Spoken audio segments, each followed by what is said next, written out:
Hey, hey. What you think Happy anniversary to Mariah. you're born into a fire. Just the fact that it was close was a big deal with Afton Bain. I see some people saying she lost. She did lose. It seems like they called it. But just the fact that it was close was a big deal. That's supposed to be like a +9 Republican area. Like, that's insane. Fade away, we feel betrayed. We were raised to lose the race. Wake at the back of the pack, kill it anyway. Listen up, She's gonna end up winning eventually somewhere. 'cause we're never dropping out. Beat the odds, beat the big house. Our brains are bigger than the doubt. We've been thinking for ourselves, never let the truth fade away. This is bigger than ourselves, we won't let the world burn away. Burn away, we feel betrayed. We were raised to lose the race. Wake at the back of the pack, kill it anyway. To blame, haters face the world's mistakes. Wake at the back of the pack, kill it anyway.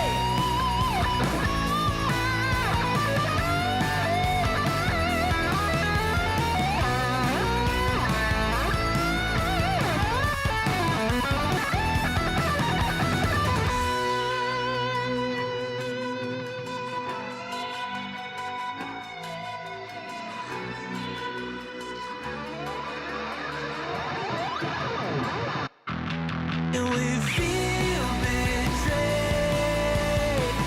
We were I wasn't gonna stream tonight. because it's my anniversary, but Mariah told me to leave so she could do some stuff without me, I guess, for a while. And I've got to be done by, I got to end at midnight. So somebody remember where we parked.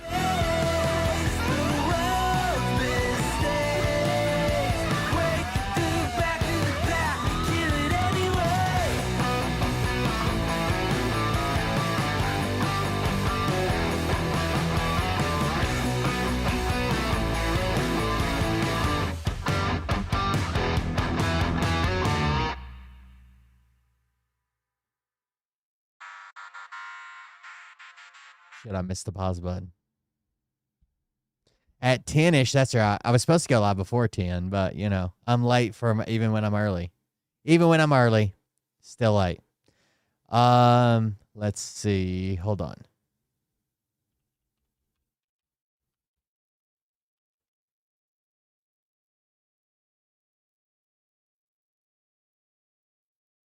Sorry, I got too many things open at once. It'll bear with me. All right, let's go.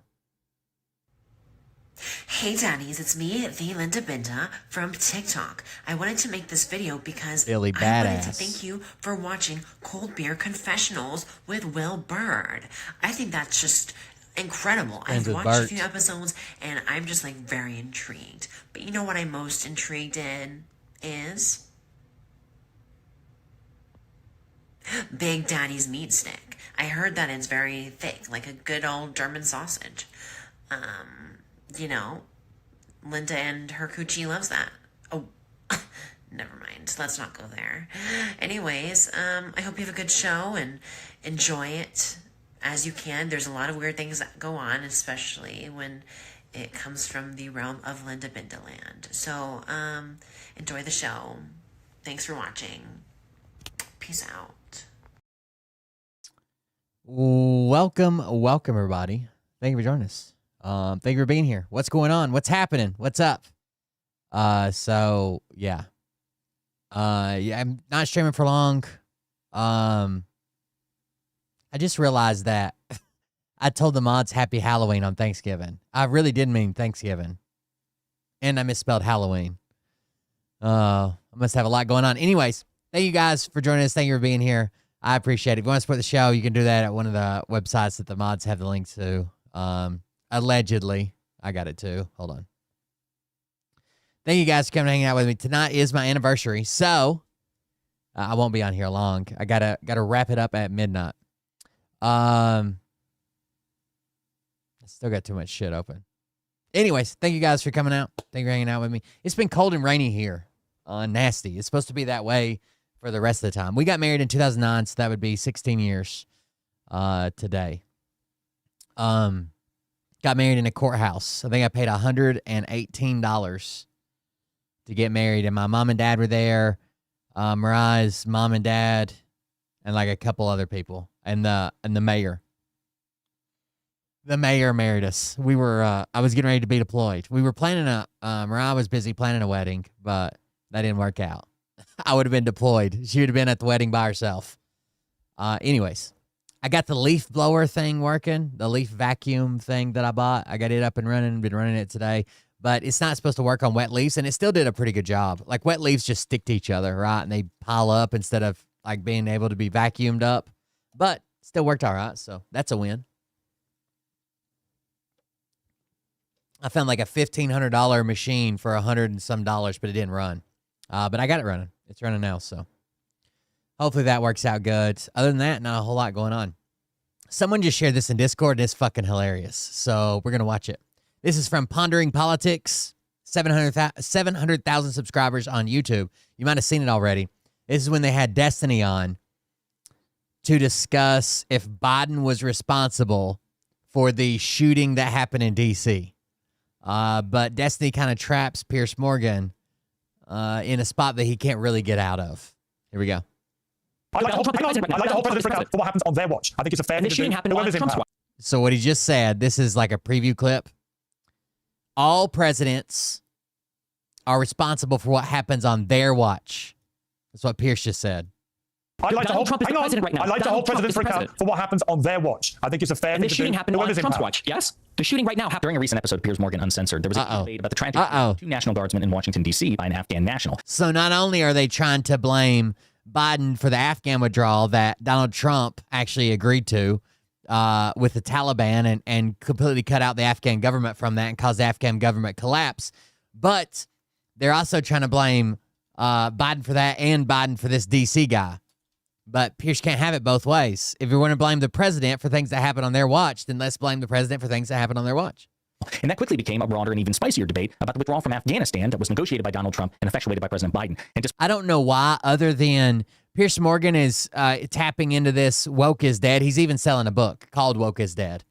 But man, he's become a dick licker for Donald Trump. Like insane levels. despite the best efforts of Piers Morgan and his MAGA allies to pin it all on Joe Biden, liberal commentator and streamer Destiny actually flipped the script on them, and you can see the point where Piers Morgan visibly dies inside and instantly regrets his line of attack. But before we unpack all that, if you saw the debate he did where he's surrounded by 20 woke liberals, he's intentionally obtuse. He makes the dumbest fucking argument. So like, they're talking about toxic masculinity. Now you have masculinity and you have toxic masculinity. And typically, toxic masculinity is like the overexpression of these things, right? A guy never ever talks about how he's feeling sad or whatever, snaps and kills somebody, toxic masculinity, right? Because he believes he can't talk. But Pierce is so fucking dumb. Like, he says there's no such thing as toxic masculinity. There's only masculinity. That'd be the same as saying there's no such thing as a toxic dose of Tylenol. But we do know there's a toxic dose of Tylenol. It's if you overdose on Tylenol. Like if you're taking a bottle a day, Tylenol's good for headaches. Don't get me wrong. But if you take a fucking bottle a day every morning just to get ahead of headaches, you're going to overdose and die. So he makes these crazy obtuse arguments to try to sell his book, I guess. He's got a book called Woke is Dead. if you end up liking this video and you want to support the channel, please be sure to hit the like, subscribe, and alert bells before you go. All right, folks, as you know, this is one of the more tragic events of 2025. But 2 National Guardsmen were shot by an Afghan national. One of them passed from her injuries, and the other, while we were speaking, is still in critical support, is still recovering from his injuries. It's no guarantee that he will make it out alive, and the suspect, the Afghan national, is in custody. Okay. Oh, by the way, I've got a new grift or whatever. Please consider supporting the show. It's not currently funding itself. Usually it does, and it's always been really good about it. But currently it's not funding itself. If I want to keep the show going, it has to at least pay its own bills, kind of deal. So if you want to support the show, do that at one of the links. That'd be great. And we'll get back on track. It's just the economy's really bad right now. But I understand. Now, with that in mind, I want to show you this clip because that debate quickly spirals into something much broader, and Piers, who tends to grade Trump on a curve, tries to jump in and it backfires. Here in the United States of America, you want to talk about that guy. You don't want to talk about the Afghan that was planning on building a car bomb. Responsibility. No, the topic isn't about that guy. That's you're so far off. Who negotiated the plan? You're so far off. Who negotiated the plan? Can you even say who I'll tell you negotiated the that plan? Donald Trump negotiated the plan, and on congressional record in November. So stop right there. Not only did Donald Trump negotiate the plan, but he negotiated outside of the Afghan government. And a lot of people believe that that was directly the cause of the fall of the Afghan government, right? He cut the Afghan government out and went straight to the Taliban and said, what do you want? For just a second. So again, this guy here is a right-wing veteran who wants to make it about the broader issue of the withdrawal from Afghanistan because the Afghan national, the suspect, was brought in as part of the withdrawal. He worked with the United States during its invasion and occupation of Afghanistan, so he put himself and his family in serious jeopardy. And during the withdrawal from Afghanistan, he was allowed into the United States. So this guy... Oh, by the way, this shooter, he just sounds like he probably did some fucked up shit in the war, and since then he hasn't been handling it very well.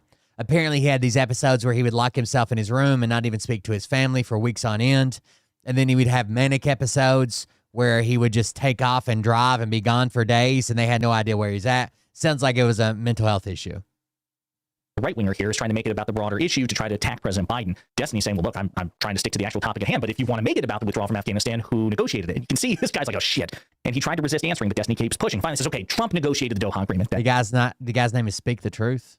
Is key, and we will go through why that is key because they try to pass the buck off to Biden. This comes from the former Joint Chief of Staff. In November, Donald Trump planned to do the pullout. Then when the Joint Chief went to him and told him, no, you can't do that because the Taliban's going to take over, Donald Trump immediately rescinded the order within 24 hours. It was under Joe Biden that he decided to pull out of the country. That is fact. It's on congressional record. Go look at He did not withdraw it. He left it in. He left it in that they were going to do the. He delayed it, right? But it was his withdrawal. Congressional record. You might not like it, Destiny, but it's a fact. Are we just here yes, to the the Doha right agreement was on it.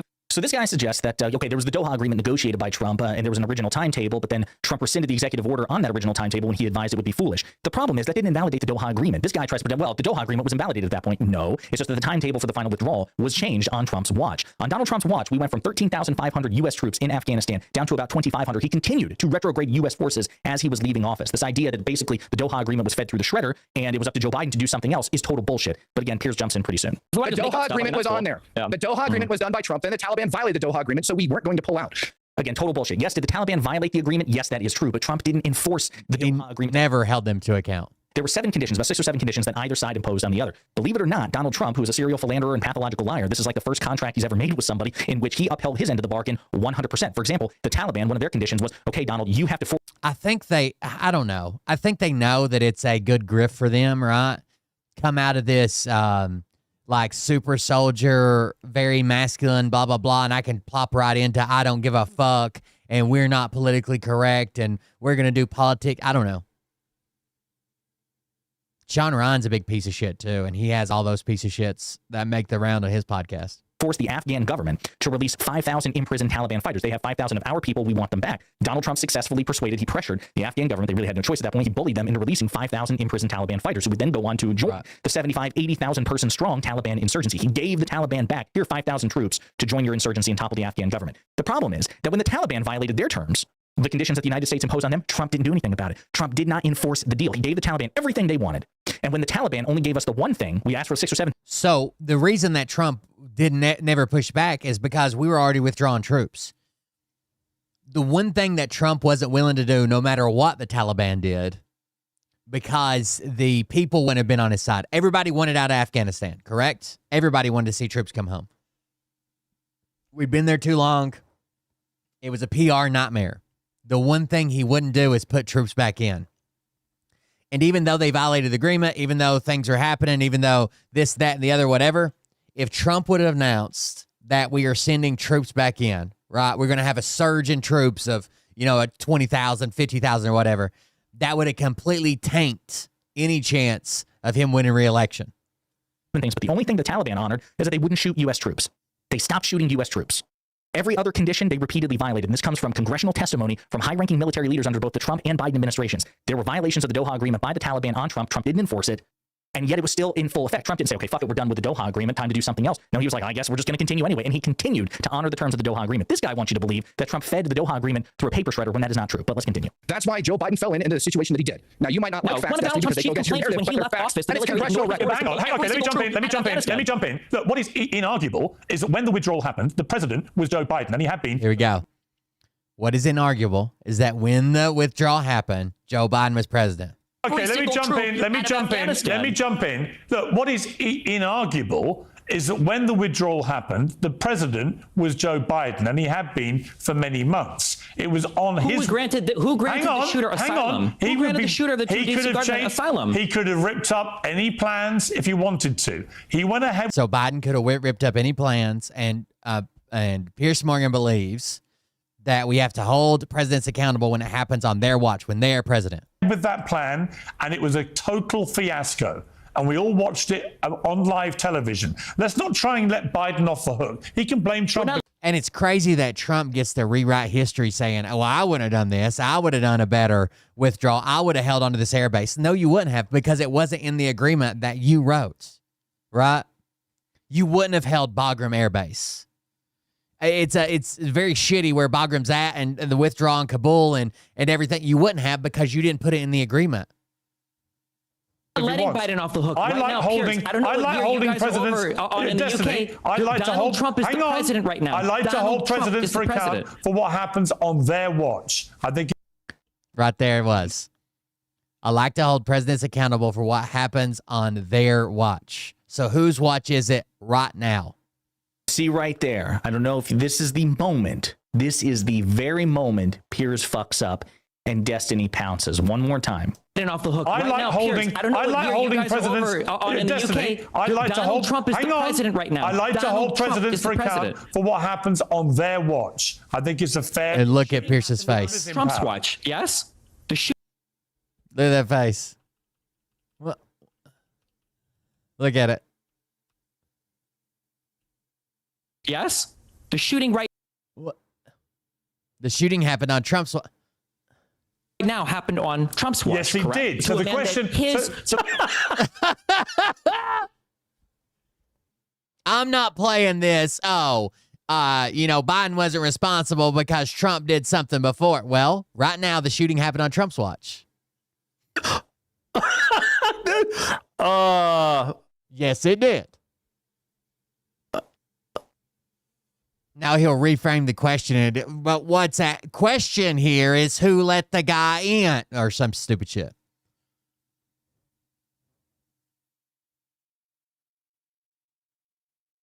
Yeah, I guess.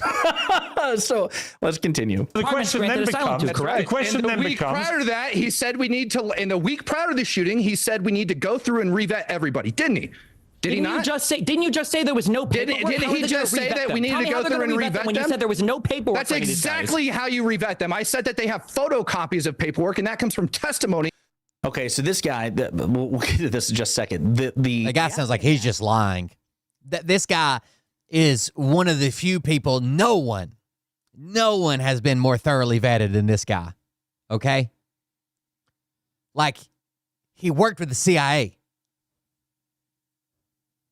Doing cash drops. National who shot these two National Guardsmen, he was vetted. Okay, he was vetted. He went through the entire. Like you could get a job in the public areas of the Pentagon easier than you could be a foreign national partner with a CIA team. Okay, you could be like at the fucking gift shop at the Pentagon or working the gate guard. Right, or some shit working at the Pentagon, maybe not deep within the halls and the secret rooms, but working at the Pentagon at a low-level job, easier than you could be a foreign national partner with the CIA. Process. But I want to go back here. They're just so funny. So Pierre says, well, listen, it doesn't matter the context of this. It doesn't matter the commitment that the United States made to the Taliban under Trump. Biden was president. Ergo, it's all Biden. Well, you can't just do that. Right? I mean, that's what Trump does, and that's why none of our allies believe in Trump. Right? Trump just cuts everybody off, says, I don't care, we're pulling out, we're doing this. But America is supposed to be steadfast in their agreements. Could you imagine? Once we're reduced to like, I don't know, so many thousand troops, way cut down, on the verge of going out, and Biden says, no, the timing's wrong, I'm breaking the deal. Or I'm pushing it back. Could you imagine the attacks that would have happened? Obviously, there's the one attack at the gate coming in. But could you imagine all the other fucking suicide bombers and fucking snipers and everything that would have happened? You can't just do that. It's fault. Okay. Well, if that's been building this up for, a year and a half or whatever, and then trying to pull out, yeah. How reductive you want to be, fair enough. Then by definition, this happened on Trump's watch, which means Trump is responsible for the shooting of two National Guards people on his watch, the death of one and the critical condition of another. And it was Donald Trump in April of 2025 who granted the Afghan national suspect asylum in the first place. It wasn't Biden. Trump could have said, oh, fuck this. We're not giving this guy asylum. Instead, Trump was like, yep, go ahead. So by Pierce's own logic, and you can see in real time, Donald Trump is objecting. So if Biden could have said, fuck this, we're not pulling out. Trump could have said, fuck this, we're not giving this guy asylum. 100% at fault for this, not Joe Biden. Joe Biden wasn't president when the shooting happened. It's all Donald Trump's fault. It's not 50-50. By the way, as soon as this, the Doha agreement was signed, the attacks from Taliban onto Afghan forces, they did not target Americans. That's true. And that's why Trump can say, oh, no, we didn't have any deaths or blah, blah, blah for this stint of time after the Doha agreement. That's true. But the attacks on Afghan security forces went up like thousands of %. It's not 80-20. It's not even 95-5. Joe Biden is blameless, guilt-free, perfect, in all ways, and Donald Trump is 100% to blame. I love being able to use Piers' own standard against him. This is why he always loses the debate. Yeah, I think so. By January of 21, we were down to like 2,000 U.S. troops.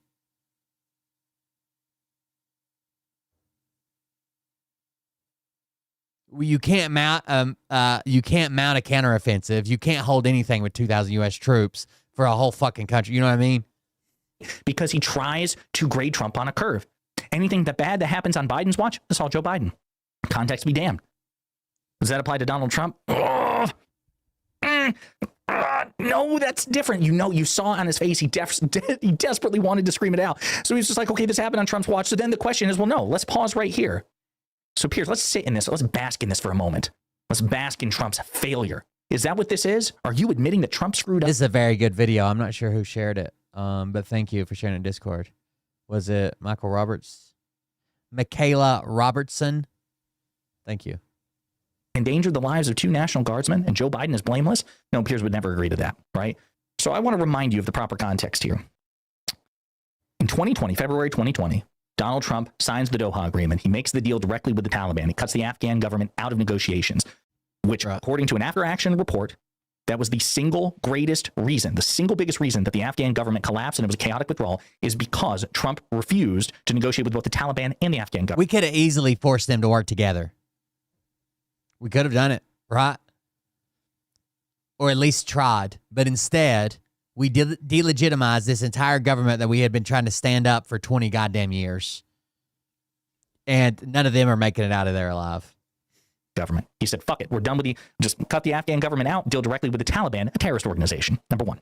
Number two, each side imposed multiple conditions on the other. 6 or 7 by the United States against the Taliban, 6 or 7 by the Taliban against the United States. The one condition that the Taliban honored from start to finish after the deal is that they didn't shoot U.S. troops because they knew if they did, it would lead to a troop surge. The United States would effectively reinvade Afghanistan. All the other... And that's why Trump comes out and says that no U.S. troops died while he was president, which is a lie. They did in Afghanistan. But there was a few periods that he could say no U.S. troops died. They routinely... But he likes to spread that out over his like whole administration or 2 years or whatever. He likes to spread it out longer than what it actually was. Violated. Coming from, again, officials from both administrations, Trump and Biden. Yep. The Taliban violated multiple... Even in the wiki article, it says... The agreement stipulated fighting restrictions for both the U.S. and the Taliban, also provided the withdrawal of all NATO forces from Afghanistan in return for the Taliban counterterrorism commitments. The U.S. agreed to initial reduction of its force from 13,000 to 8,600 in 135 days, followed by a full withdrawal within 14 months if the Taliban kept its commitments. The United States also committed to closing 5 military bases in 135 days and expressed its intent to end economic sanctions on the Taliban by August 27, 2020. The agreement was welcomed by Pakistan, China, Russia, and India, and unanimously endorsed by the UN Security Council. I don't know why I had trouble with the fucking highlighted word. Insurgent attacks against the Afghan security forces surged as soon as the deal was signed. However, and thousands were killed.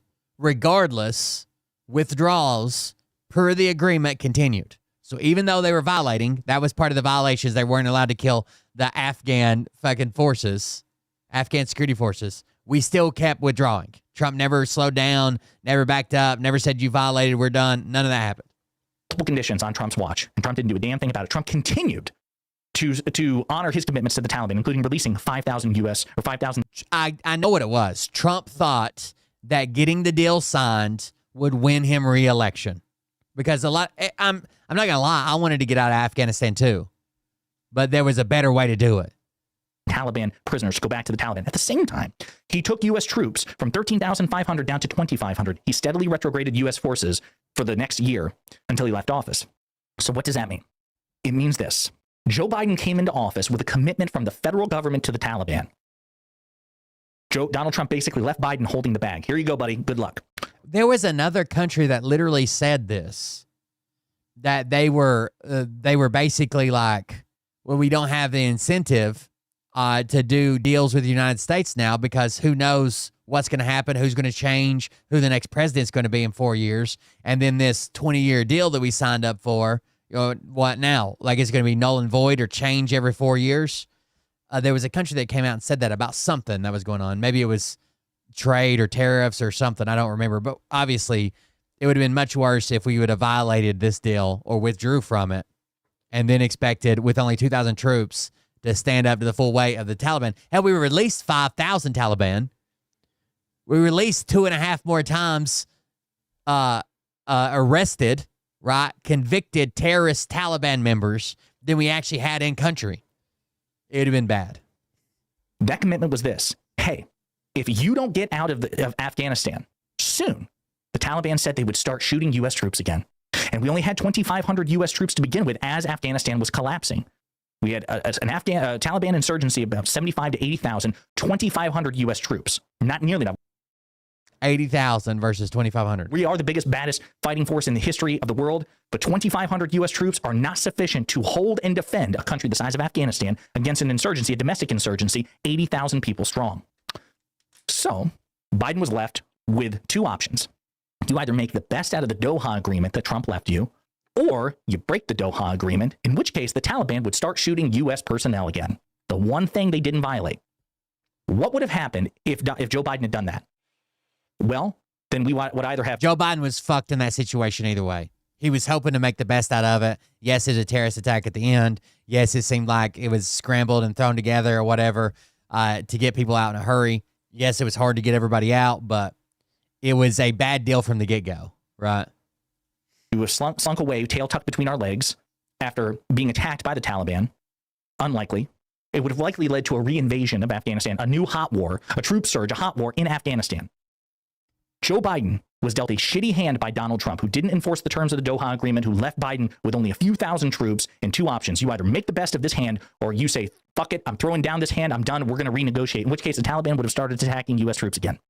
I'll also point out that while all this was going on, Trump froze the special visa process that was going on the entire time to get Afghan nationals who worked with the United States, who endangered themselves and their loved ones to help us invade and occupy Afghanistan, out of the country.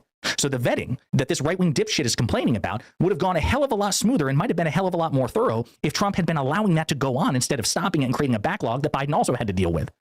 And as Piers himself acknowledges, to give the devil his due, during this debate, he points out to the right-wingers, hey, listen, we do have an obligation to help the Afghan nationals who helped us because, number one, it's morally right. They helped us put themselves in danger to help us, so we owe them, period. And they're all not responsible for the actions of this one Afghan national. But number two, if we don't do it, set the moral problem aside, it will create an incentive structure in future situations where Afghan nationals or foreign entities don't cooperate with us because they're like, Jesus, the Afghanis tried to help America, and America, left them hanging out to dry. Why the fuck would we do it? So even Piers is like, this is really stupid. Well, Trump created that mess. Okay? So Biden was dealt a shitty hand. 2,500 troops, and either you continue the Doha agreement effectively as Trump left it, to the best of your ability, or you effectively re-engage and reinvade Afghanistan. Those were Biden's two options. Biden chose what I would argue is the more responsible option. Now, can you blame him for certain decisions along the way or question him? Of course. Of course, people say, well, what about Bagram military base? Biden made the decision to withdraw from Bagram because in order to hold Bagram, you would have had to send a troop surge. You would need more troops to hold Bagram, which they didn't have. So again, a troop surge. The American people didn't want that. And he made the decision to fly people out of Kabul's airport, HKIA, which is the major population center, Kabul, the airport there. It's a risk. ISIS-K attacked, killed people at Abbey Gate. So you could look back and say, well, in hindsight, maybe we should have just risked a troop surge and done it out of Bagram, which was more fortified. Maybe. That's a perfectly valid criticism. But let's not pretend it was an easy choice. We didn't have the troops at the time to reinforce Bagram, and Bagram was like 30 minutes away from Kabul, which would have meant transporting tens of thousands, hundreds of thousands of people from Kabul to Bagram, which would have put them in danger. It was a very difficult situation, and Trump did that. Trump put Biden in that situation. So again, if you want to blame, it's on Biden's watch, therefore he's responsible, fair enough. But that means we have a hell of a lot of things we can effortlessly blame on Trump that Biden gets none of the blame for. Biden is perfect, and Trump is 100% evil and at fault simply because it happened on his watch. You can see in real time, Piers is like, shit, I don't like that when it cuts against Trump. Well, Piers, we don't care. What's good for the goose is good for the gander. One standard. And anytime you hold Trump to one standard, the same standard you hold Democrats, Trump always loses. Always. So kudos to Destiny for making this case. By the way, sorry. Donald Trump. That was my bad. By the way, the Doha agreement just commanded the full withdrawal of U.S. troops and shutting down of all of our bases. There was no stipulation about Bagram Air Base or that Trump was going to keep it or that he would have never let it go, or that he planned on operating as a permanent base. None of the things that he says, well, I would have done this, none of that was in the agreement that he made.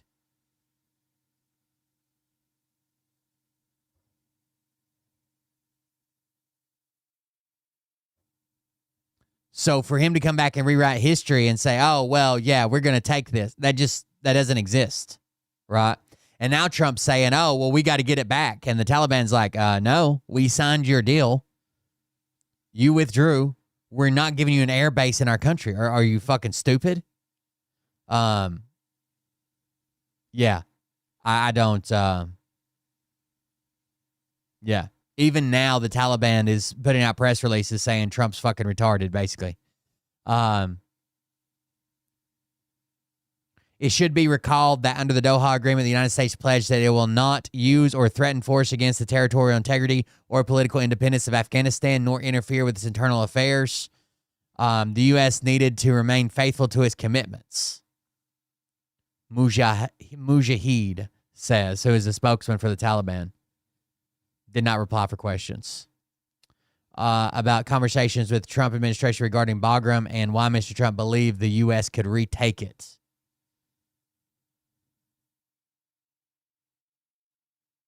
Mr. Trump on Saturday renewed his call to reestablish U.S. presence at Bagram, even saying, we're talking now to Afghanistan about the matter. He did not offer further details about the purported conversations. Asked by a reporter if he'd consider deploying U.S. troops to take the base, the president demurred. We won't talk about that, Mr. Trump said. We want it back. We want it back right away. If they don't do it, you're going to find out what I'm going to do. This was back in September before everything else happened. Okay. The administration is gearing up to throw that admiral under the bus or under the boat, I guess, right? And it's working. In fact, the Washington Post put out a new report saying that, well, what I said, saying that Hegseth gave an order, destroy the boat, kill everybody on board. That order went out. Then the operation started. Once the operation started, Hegseth did not give another order. Like, oh, there's still survivors, kill them too. Instead, he gave no more orders. And the admiral is the one who decided. And now, not only is it 2 strikes, a series of strikes. A series of strikes. So it wasn't just 1 strike, then kill the survivors. It was a series of follow-up strikes. We don't even know how many. They claimed they were trying to destroy this tiny little fucking speedboat out in the middle of the ocean. Let's see if we can do this. Let's duplicate this and go to Preston Stewart.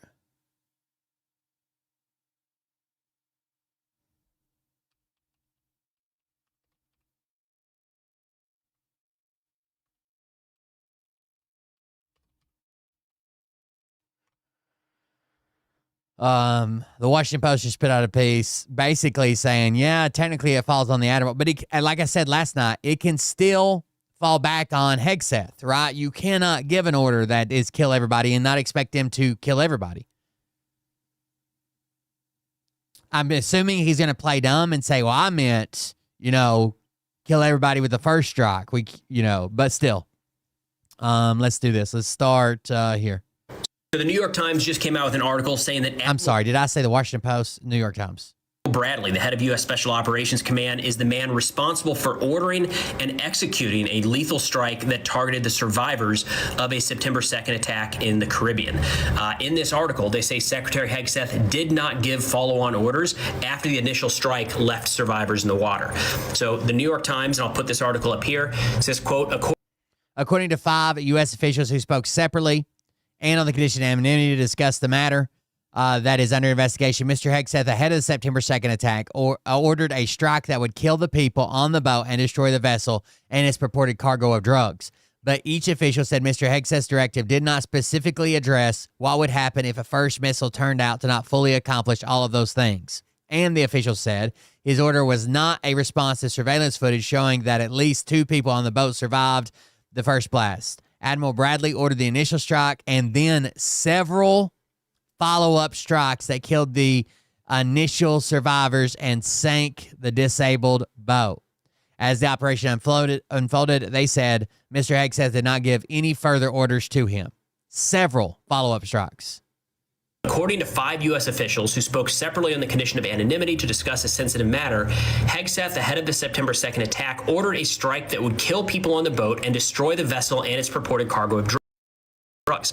But Mr. Hegseth's directive did not specifically address what should happen if a first missile turned out to not fully accomplish all of those things. And the official said his order was not a response to surveillance footage showing that at least 2 people on the boat survived the first blast. Admiral Bradley ordered the initial missile strike and then several follow-on strikes that killed the initial survivors and sank the disabled boat. As that operation unfolded, they said, Mr. Hegseth did not give any further orders to him. So a couple things that stand out to me with this one. First off, they're talking about multiple strikes after that first one that hasn't been reported yet. But also we're seeing here that the man responsible, according to the New York Times reporting, is not Secretary Hegseth, but Admiral Bradley, the head of U.S. Special Operations Command, the man who made the decision on the ground to carry out these follow-on strikes. So the New York Times just came out with even when Hegseth is tweeting out, like even in his tweet, let's go to Twitter and I'll find it.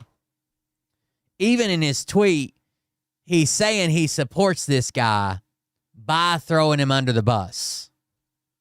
So the question is, who gave this order? And he's saying, let me be clear, I completely support all the decisions that were made that day by that guy, right?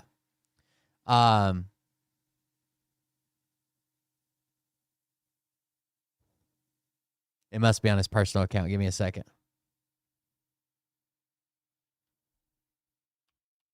I'm on the Secretary of War page. Let's go to Pete Hegseth's page.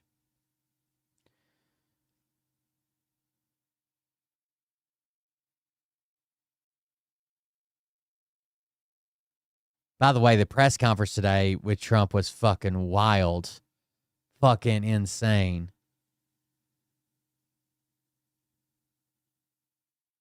He shares this New York Times post and says, from Donald Trump, says, so even now the New York Times is calling BS on the Washington Post. New York Times reports that the story from the Washington Post that alleged Pete Hegseth ordered narco-terrorists who survived the attack to be killed is false. What was confirmed is that the Washington Post and CNN peddled a fake news narrative that Secretary Hegseth gave some sort of kill all survivors order. No, kill everybody on board. I think it was pretty directly made. I inferred all this from the article. Here it is. Let's make one thing crystal clear. Admiral Mitch Bradley is an American hero, a true profession, and has my 100% support.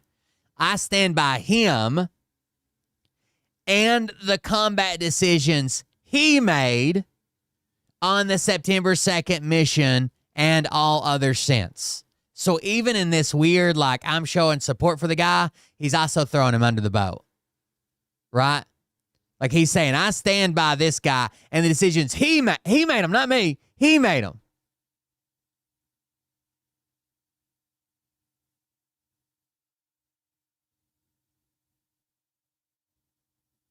Kind of crazy.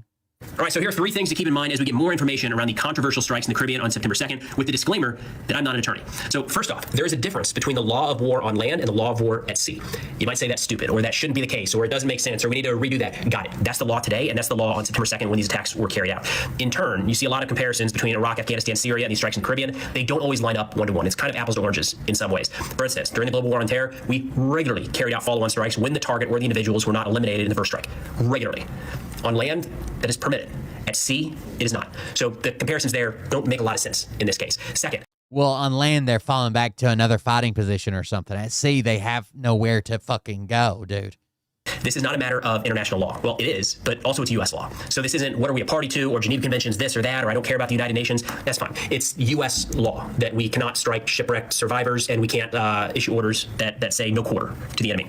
Those are both allegations made in the Washington Post article. So again, we're talking about U.S. law, not international law. The third one here is the designation of the individuals that were targeted. Doesn't matter. So in this case, they were designated as a terrorist organization. We can designate them that. We can say they were civilians. We can say that they were non-state armed actors. You can put any label you want on it. Those designations do not absolve U.S. forces from operating within the confines of U.S. law.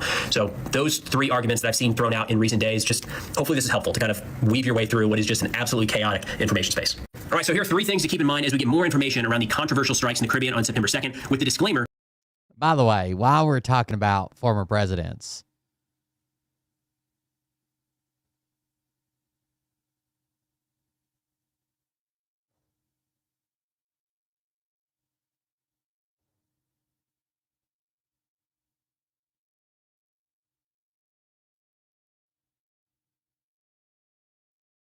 the people who all came after Biden after he left office were like, he'll be in a wheelchair. His brain is pudding, and Trump is this, the reason he won is because he's still got this mentality and, he's still sharp as a tack. Look at this fucking picture, dude.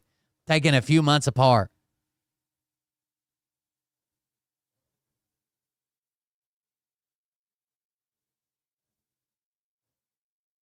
But this war is going on, and the president is trying to end it, not because, listen, we got a million things to focus on in the world as a country, but he's the only leader in the world that can help end it. And that's why even as we speak to you now, Steve Woodcock is in Moscow trying to find a way to end this war, to save lives of 9,000 people, Mr. President.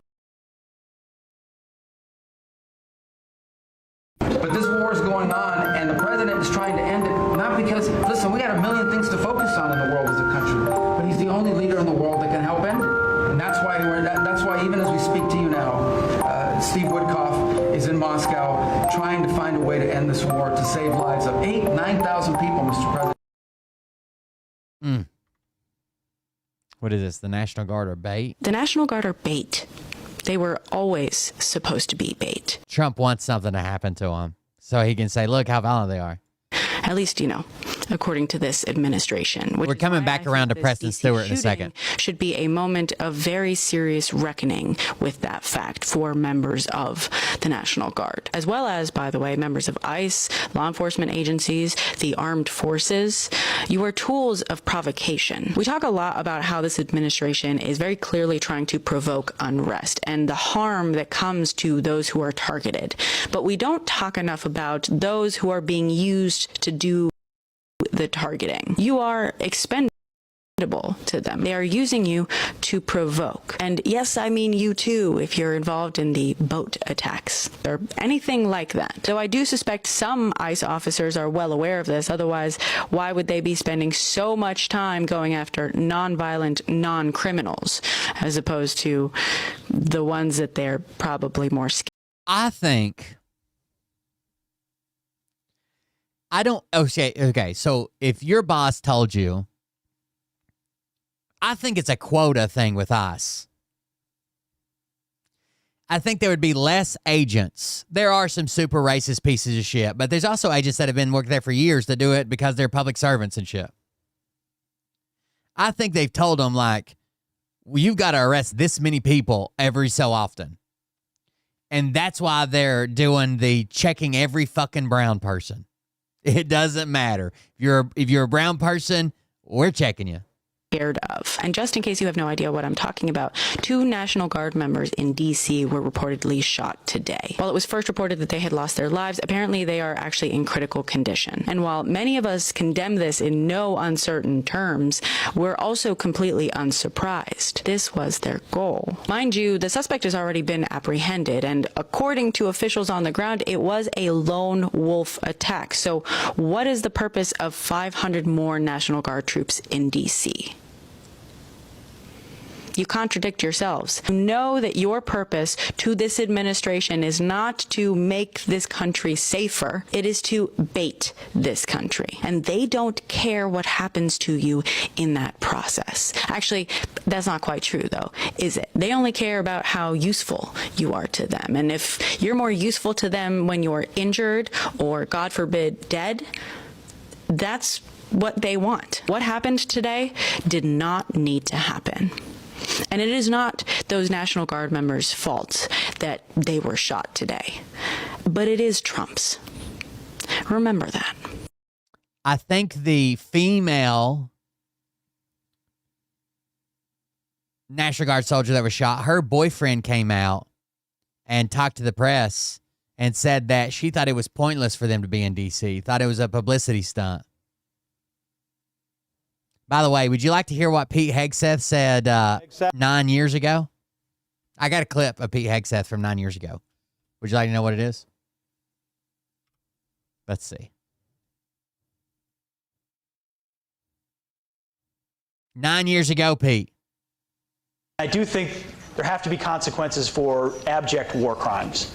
If you're doing something that is just completely unlawful and ruthless, then there is a consequence for that. That's why the military said it won't follow unlawful orders from their commander-in-chief. There's a standard, there's an ethos, there's a belief that we are above what so many things that our enemies or others would do. So, Senator. Wait a second. Let me update my notes here. That sounded just like modern day sedition. An ethos, there's a belief that we are above what so many things that our enemies or others would do. So, Senator, what do you think of that? Well, Aaron, I think he's correct, and it's exactly what we said. But when we said it, Pete Hegseth now, said 8 years later, or 9 years later, he says what we said was false and reckless. And I think it begs the question, what has changed? And it's pretty obvious what has changed is we have an unqualified Secretary of Defense who only cares about sucking up to this president and loyalty to this president. That's the difference. It's who's commander-in-chief. What we said was uncontroversial. The White House sort of confirmed that. They said his uncontroversial remarks, they were the same as ours. I mean, this is so ridiculous. And what the president wants to do now is intimidate us and stop us from talking. Which is not consistent with our Constitution. And beyond that, Aaron, he said we should be hanged for what we said, executed for what we said. And what we said was exactly the same thing that Pete Hegseth said in 2016. That's pretty crazy, huh? That's pretty crazy.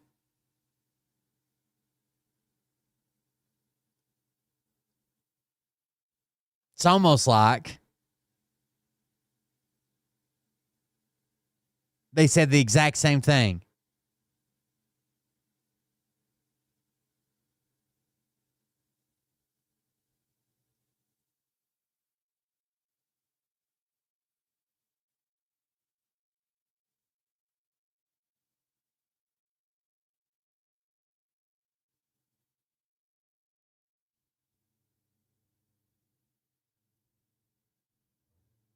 Wild.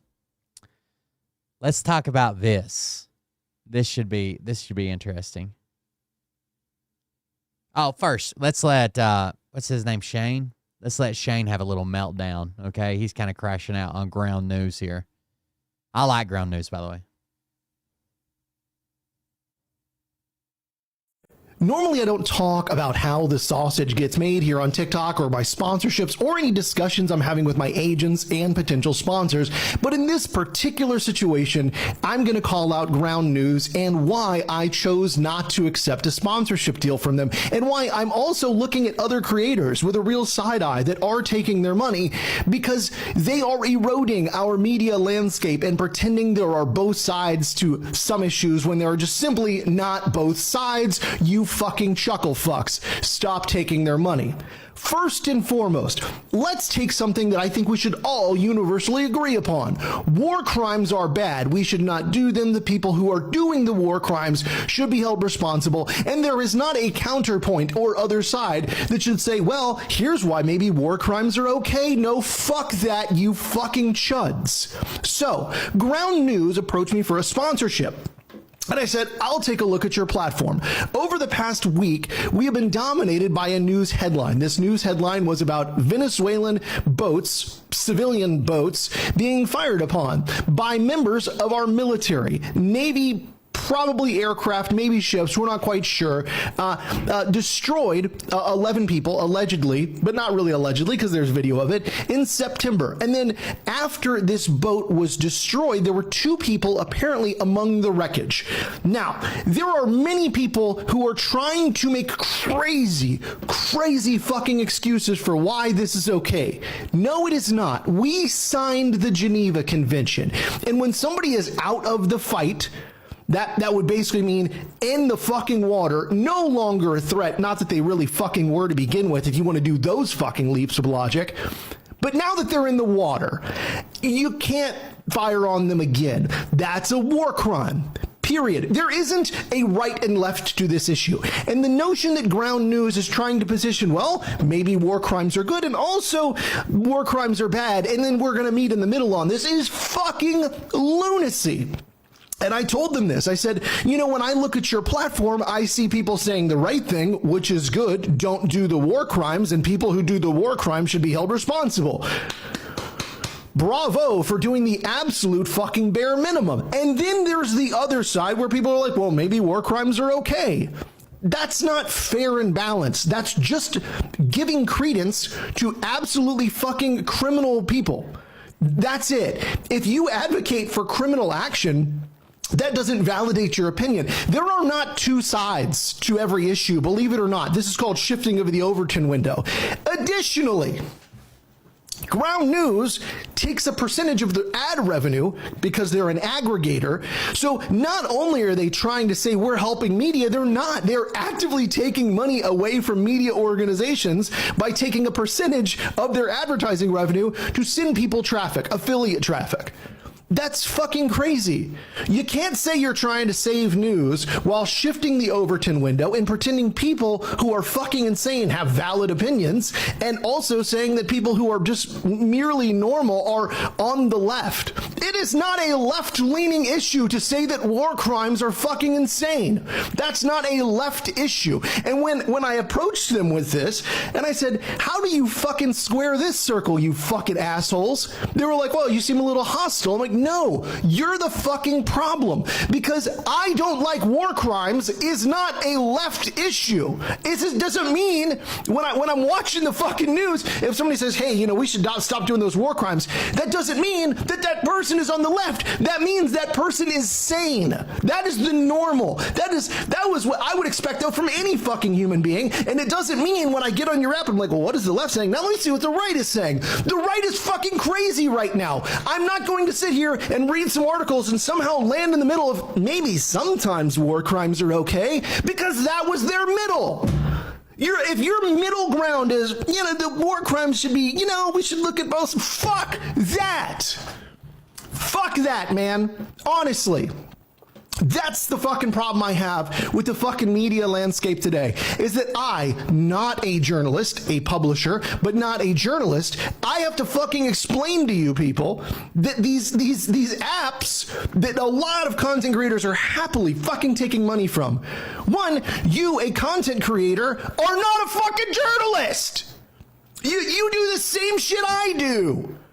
Okay, you are no fucking, you have no journalistic training. You didn't go to J school. I also didn't, which is why I am not taking a fucking sponsorship from Ground News, because I understand just looking at their platform one time that they're perpetuating the fucking lunacy that is the shifting of the Overton window. There are not both sides. Sometimes there are simply normal people, and then there are fucking insane people, and I'm never going to meet in the middle with insane people because they remain insane. That's the fucking problem. Anyway, to the team at Ground News that I've had the great Ground News and how they're saying, like, the left is saying this is a war crime and the right's saying, who cares? Pleasure with corresponding with over the past several days. You guys fucking suck. Every single one of you that I've dealt with. You are fucking leeches. I hope your fucking platform goes up in flames. I hope this video goes fucking viral and people stop using your fucking app. You guys are fucking clown show. Anyway, have a great day. By the way, if you have a second, go to Google and type in Make-A-Wish director. And then tell me what the AI readout is. I'll read it to you. But Make-A-Wish director.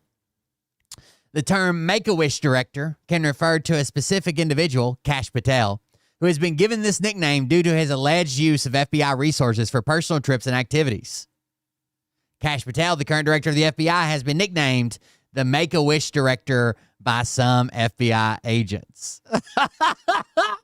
Very good. The nickname stems from the allegations that he uses FBI resources for extravagant and personal trips, likening his actions to granting his own wishes. Reports cite his use of FBI's jet for events like UFC matches and professional wrestling, as well as ordering a security detail for his girlfriend. Damn, Kash Patel can't win, bro. I guarantee you didn't see this coming, at least with one of his eyes. Guaranteed. Back to Preston Stewart. This is interesting. So a pretty shocking report from the Wall Street Journal was just published alleging that the 3 key officials involved in negotiating a settlement between Russia and Ukraine are less interested in a peace plan than they are a business deal. A business deal that, according to this reporting, would enrich Russian oligarchs and American businesses close to the Trump family at the expense of U.S. and European national security. So the whole 28 plan was just a way for Russia and Trump to make money? Is that what's being said here? Between Russia and Ukraine are less interested in a peace plan than they are a business deal. A business deal that, according to this reporting, would enrich Russian oligarchs and American businesses close to the Trump family at the expense of U.S. and European national security. So this Wall Street Journal article is titled Make Money, Not War, and it involves 3 key officials: Steve Witkoff, a real estate investor and Trump's peace envoy; Jared Kushner, Trump's son-in-law; and Kirill Dmitriev, head of Russia's sovereign wealth fund, who they say the 3 of those 3 men met in Miami last month as part of what ended up being this 28-point peace plan that was presented last week. They said for the Kremlin, the Miami talks were the culmination of a strategy hashed before Trump's inauguration to bypass the traditional U.S. national security apparatus and convince the administration to view Russia not as a military threat, but as a land of bountiful opportunity. By dangling multi-billion-dollar rare earth and energy deals, Moscow could reshape the economic map of Europe while driving a wedge between America and its traditional allies. In fact, this is backed up by some segments in the 28-point peace plan that came out last week, where it opened the door for Russian assets to be unfrozen so Russian oligarchs and companies could then reinvest alongside the United States in the reconstruction of Ukraine. Essentially, after the war, Russia gets to benefit from Ukraine's prosperity, if you will. Now, they laid out a couple of the key companies here that would be involved and have been looking for access to the Russian economy. They say Gentry Beach, a college friend of Donald Trump Jr. and campaign donor to President Trump, has been in talks to acquire a stake in Russian Arctic gas project if it is released from sanctions. Another Trump donor, Stephen Lynch, paid $600,000 this year to a lobbyist close to Trump Jr. who's helping him seek a Treasury Department license to buy the Nord Stream 2 pipeline from a Russian-owned company. Wow. Now, when this report came out, it was not received well in Europe, as you can imagine. Wow. Here's to show the United States shifting from Europe being a major economic partner, setting them aside and instead prioritizing Russia. Polish Prime Minister Donald Tusk, in response to this reporting, said, quote, "We know this is not about peace. It's about business." Damn. Oh, he also has a video from inside the, is that Preston Stewart? The image of the negotiations. That picture is wild. You can see the tension. Cloud cover, Russian plan, Russian strikes.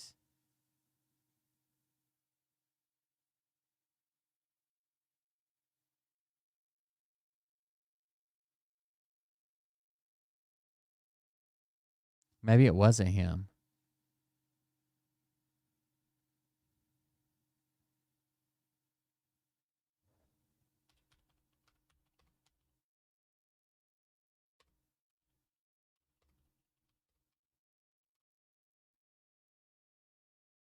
There is a picture where you can see the fucking tension in the room. Like, this picture is fucking insane.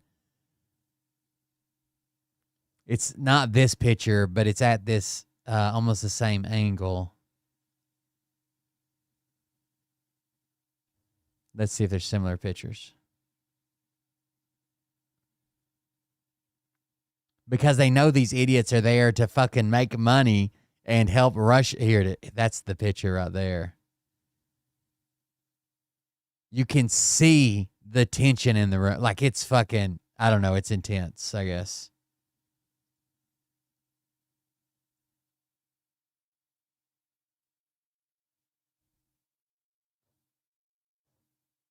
Doesn't look like things are going well.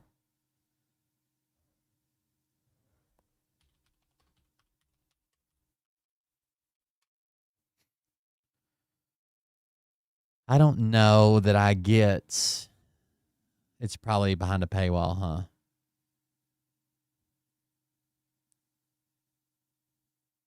The Kremlin pitched the White House on peace through business. To Europe's dismay, the president and his envoy are on board. Yes, it is behind a paywall. Let's do this.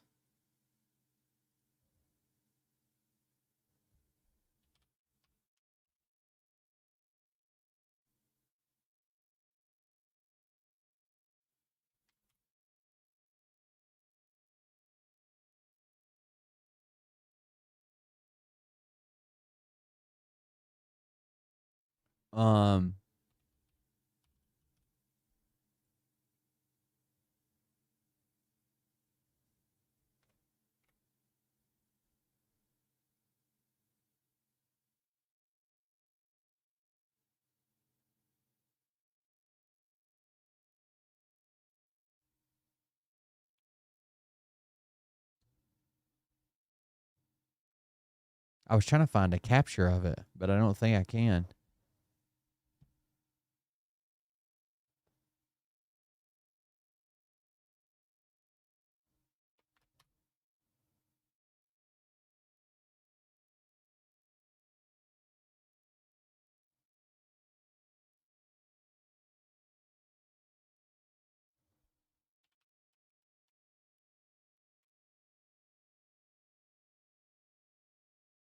We're working on it. Had to buy a fucking subscription.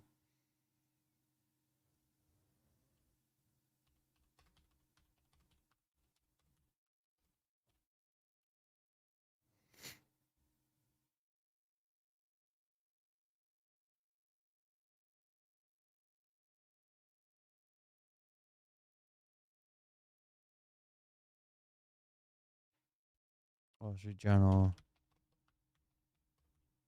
I've got a few different sites. Maybe none of them work. I don't know. But we're working on it now.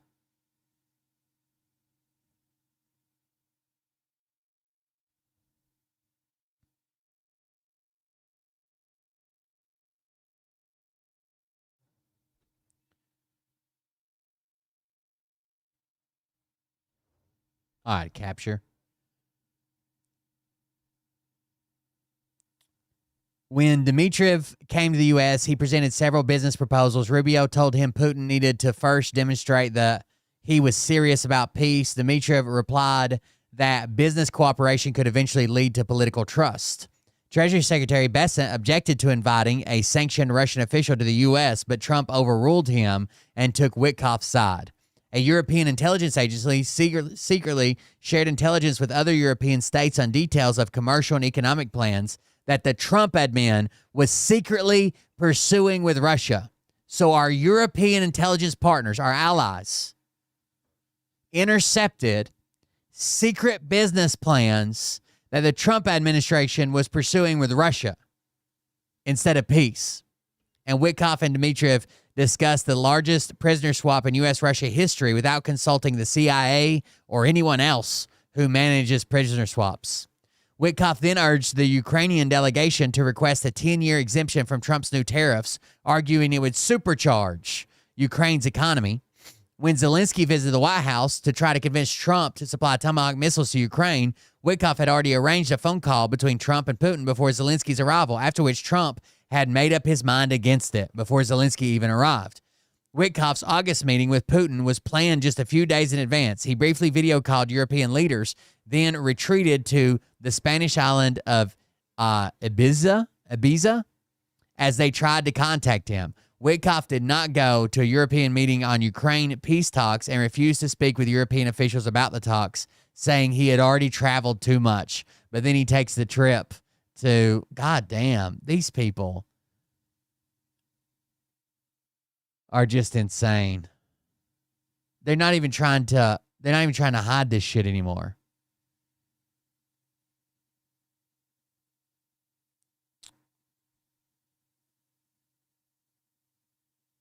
Sources cited by the Wall Street Journal say that during the October meeting in Miami Beach between the U.S. Special Envoy Steve Witkoff and Kirill Dmitriev, head of the Russian Sovereign Wealth Fund, and Vladimir Putin's chosen negotiator, the two discussed a $2 trillion plan to get the Russian economy out of the doldrums. The plan would put American companies ahead of the European competitors. The Wall Street Journal explains that the plan outlined by Dmitriev would allow U.S. companies to tap into the Russian central bank's approximately $300 billion in assets and frozen in Europe for Russian-American investment projects and for the post-war reconstruction of Ukraine. In addition, U.S. and Russia companies could join forces to exploit the mineral wealth of the Arctic. This has nothing to do with Ukraine. The Kremlin's goal would therefore to be to convince the U.S. to view Russia as a land of abundant opportunities, not as a military threat, according to Western security officials quoted by the Wall Street Journal. By proposing multi-billion-dollar deals in the rare earths and energy sectors, Moscow could redraw Europe's economic map while creating a rift between America and its traditional allies. Dmitriev, a former Goldman Sachs employee, found receptive partners in Witkoff, Trump's longtime golfing companion, and Jared Kushner, the American president's son-in-law, whose investment fund, Affinity Partners, has attracted billion-dollar investment from Arab monarchs. The businessmen share President Trump's geopolitical approach. While generations of diplomats have viewed the post-Soviet challenges of Eastern Europe as a difficult knot to untangle, the president envisions an easy solution. Borders matter less than businesses. In the 1980s, he offered to personally negotiate a swift end to the Cold War while building what he said would be a Trump Tower for Soviet diplomats opposite the Kremlin. Well, with the communist regime as a trading partner, Russia has so many immense resources, immense expanses of territory, Witkoff told the Wall Street Journal, describing his hope that Russia, Ukraine, and the U.S. would become trading partners. If we achieve that, everyone prospers, and there is an advantage for everyone. This will be a bulwark against future conflicts because everyone prospers. For many in Trump's White House, the mix of business and geopolitics is not a flaw. Key presidential advisors see an opportunity for American investors to secure lucrative deals in a new post-war Russia and become the commercial guarantors of peace. Russia has made it clear to Witkoff and Kushner that it would prefer U.S. companies, not those from European companies, whose leaders have talked a lot of nonsense about peace efforts, one source told the Wall Street Journal. It's the art of the Trump deal to say, look, I'm solving the issue and there are huge economic benefits for America, right?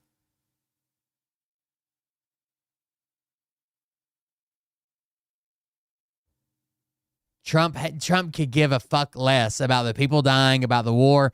He only says that shit when they put pressure on him about why hasn't he ended the war yet. That's when he starts talking about everybody that died and there's people dying on both sides and nobody has the cards and blah, whatever. He just wants to make a business deal that enriches his family. That's it. That's his entire fucking goal. Shit's fucking crazy, dude. They don't even try to hide it.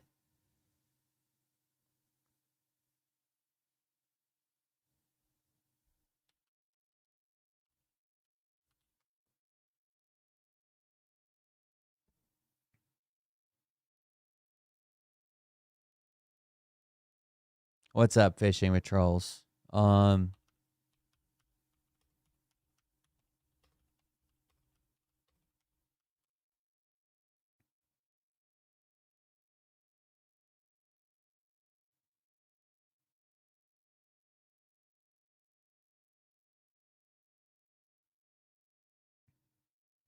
They're making shadow business deals and then hoping to pressure Russia into it. Or I'm sorry, pressure Ukraine into it. And in that way, they'll be the first Americans to open business with Russia, basically.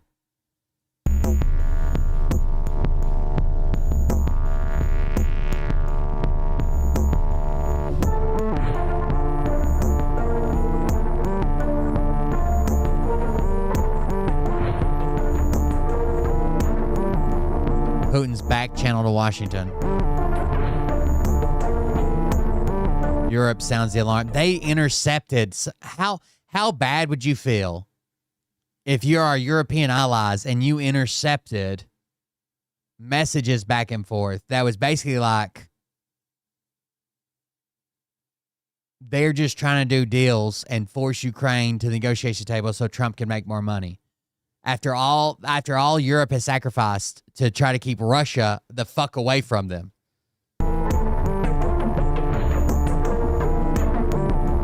stunning Wall Street Journal investigation has revealed a covert diplomatic track, one driven not by diplomats, but by businessmen working behind the scenes. By the time Trump leaves office, we're not going to have any allies that trust us at all. To push a peace through business deal with Russia, a network linking Steve Witkoff, Jared Kushner, and Kremlin-connected financiers. And you can't tell me Trump doesn't know it's his goddamn son-in-law and his best friend. Kirill Dmitriev engaged in besides Epstein, his second best friend. Discussions that, according to European officials, risked undermining formal U.S. and allied policy on Ukraine.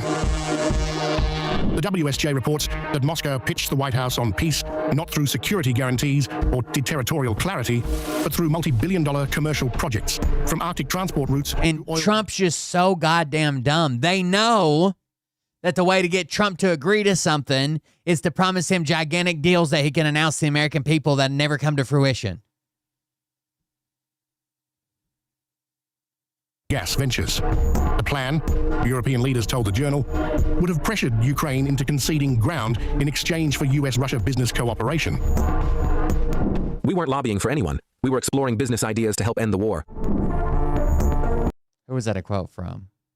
Plan, European leaders told the Journal, would have pressured Ukraine into conceding ground in exchange for U.S.-Russia business cooperation. We weren't lobbying for anyone. Steve Witkoff to the Wall Street Journal when they asked who he's lobbying for. We weren't lobbying for anyone. We were exploring business ideas to help end the war. We were exploring business ideas to help end the war. But the Journal's reporting paints a far more consequential picture. A parallel diplomacy where private investors were shaping the contours of peace negotiations outside the State Department, outside Congress, and far outside established U.S. policy. And don't forget, Trump's appointed himself to be the lifetime guarantor of these peace business deals in the 28-point plan for life. In one episode, detailed by WSJ, Dmitriev visited the White House on April 2nd and presented a sweeping list of joint investment projects.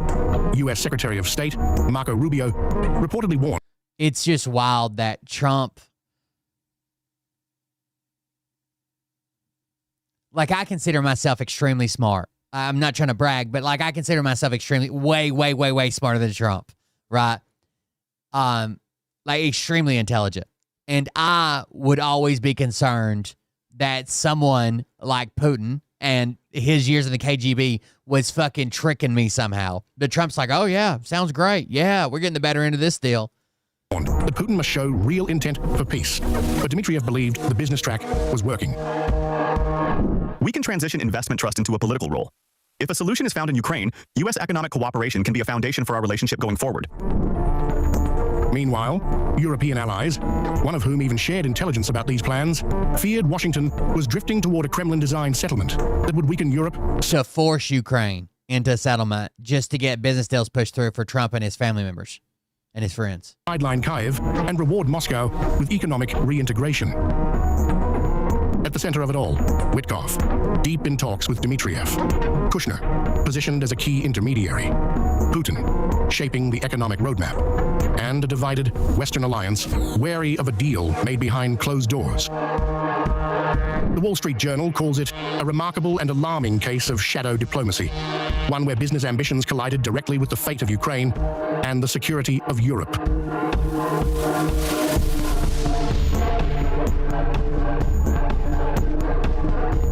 Dude, you know they have to be pissed off.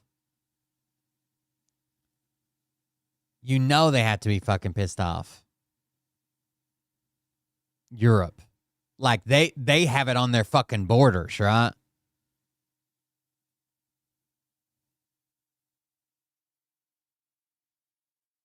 Insane.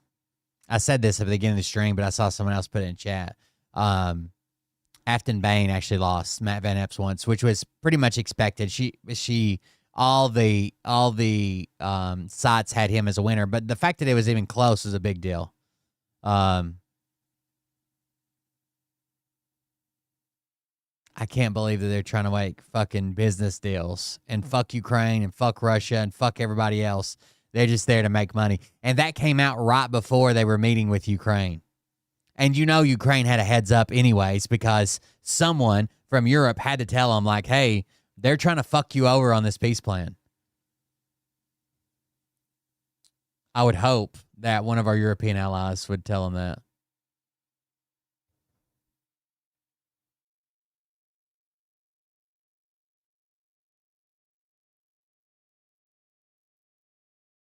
We have a major development this evening. United States service members within the Pentagon and the United States Armed Forces are furious right now as the White House and Secretary of Defense Pete Hegseth are laying the groundwork to completely throw a senior admiral under the bus for the possible war crimes. This is an urgent development, a major update. Make sure to like, comment, share, and subscribe, not just to support my work, but also to spread the word, because this is a major deal right now. So the Washington Post is now reporting that essentially, Caroline Leavitt, the White House, Pete Hegseth, they're trying to protect Pete. Her scripted remarks at a news briefing today elicited a furious backlash within the Defense Department, where officials described feeling angry at the uncertainty over whether Hegseth would take responsibility for his alleged role in the operation or leave the military and civilian staff under him to face the consequences. Quote, "This is protect Pete bullshit," one military official, who, like others, spoke on the condition of anonymity to discuss internal conversations, told the Post. Leavitt's statement left it up to interpretation who was responsible for the second strike. I'll talk about it in a minute. That killed the two survivors, a separate military official said, imploring the White House to provide clarity on the issue. One official said of Leavitt's statement, "It's throwing us, the service members, under the bus." Another person said some of Hegseth's top civilian staff appeared deeply alarmed about the revelations and were contemplating whether to leave the administration. A U.S. official on Monday lamented that Bradley, the admiral under Hegseth, who has kept a low profile through much of his career, was singled out by Leavitt in her statement at the White House earlier. Whether he takes the blame or not, his reputation has been marred by this forever, just by that statement. And it comes as Pete Hegseth issued this tweet tonight. "Let's make one thing crystal clear. Admiral Mitch Bradley is an American hero, a true professional, and has my 100% support. I stand by him in the combat decisions he has made on September 2nd mission and all others. Since America is fortunate to have such men protecting us, when this Department of War says we have the back of our warriors, we mean it." Look at the third sentence.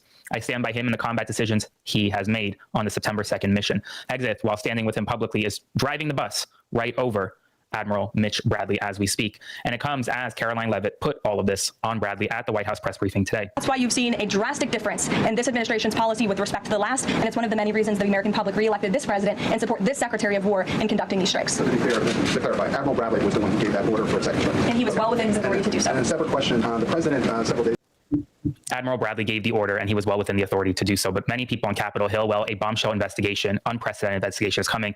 That, according to Congressman Ro Khanna, who serves on the Armed Services Committee, I spoke with him earlier today, who confirmed this unprecedented investigation that will be launched by House Republicans and Democrats on the Armed Services Committee. Now, Congressman, you mentioned earlier in the interview that many Republicans are outraged about these strikes, outraged about this follow-on strike. What can you tell us behind the scenes that's happening right now? This bipartisan push, it seems like it's growing with every single day, but with this White House admission, I can only imagine the outrage that they're going to face now. Well, we are about to announce an unprecedented bipartisan House Armed Services investigation into this illegal strike. That has to be authorized by Mike Rogers, a Republican chairman of the Armed Services Committee. And all indications are that he's going to do that. Now, I'm a leader and the ranking member of the subcommittee for AI and emerging technology. And my counterpart, Don Bacon, who's the chair of that subcommittee, has also expressed deep concerns. But you have a bipartisan leadership of the Armed Services Committee that is going to hold Pete Hegseth and the Admiral in front of the Congress. And they're going to have to explain to the American people what they did. And they're going to face a grilling by both Republicans and Democrats on the committee. Guess what? Suddenly the Congress has woken up. Maybe I think it was after the Epstein vote, because 427 people voted for my bill. And you know what? They're still in Congress, and they don't have primary.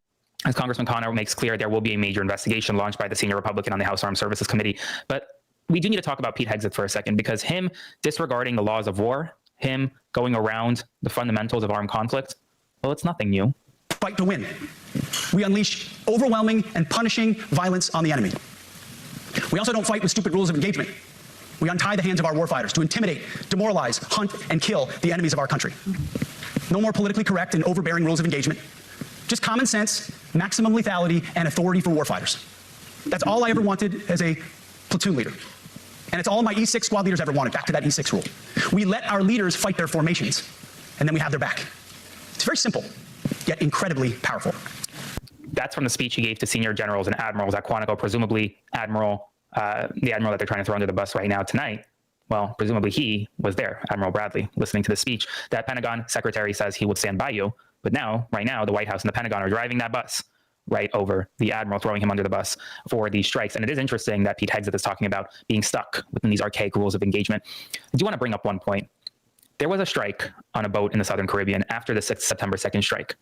2 people survived. They didn't kill them. They captured them, sent them back to their home countries. They were narco-terrorists threatening the United States of America. Why did they not kill them like they did the 2 on the September 2nd strike? And remember, another clip is surfacing of Pete Hegseth from the past, advocating for the leveling of homes. So what I do take issue with is the way people characterize Ted Cruz and Donald Trump's, whether it's carpet bombing or the willingness to handcuff the enemy, is their focus is on doing whatever it takes to destroy the Islamic State, not we want to find a way to kill civilians. So carpet bombing is not target civilians. Carpet bombing is if we know where the headquarters of ISIS is in Raqqa, then we're going to bomb it, even if there happen to be some homes nearby. Or when we're looking at the fuel trucks leaving to head to Turkey to sell in the black market, we're not going to bomb them with leaflets because we think the drivers are civilian casualties. We're going to bomb the oil trucks. So I think it's a difference of disposition for sure. Carpet bombing, completely fine, even if we hit some homes nearby, some trucks nearby. It's going to be a very interesting next several days. And this is a story that I refuse to let die, truthfully, because it is life or death. It is the United States of America committing a war crime in international waters. And whether or not Pete Hegseth ordered it, it happened under his watch. And the truth needs to come out. Like, comment, share, and subscribe. More updates soon.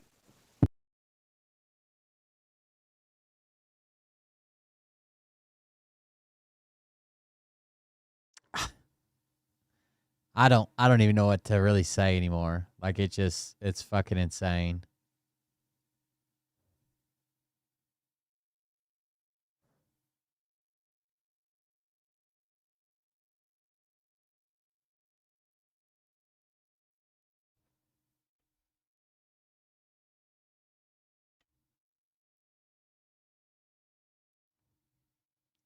I did see, let's go here.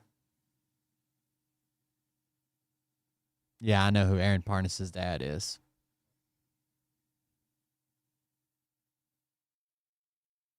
Here's something about the election results. Oh, I was going to watch something that just came. Oh, Trump's team.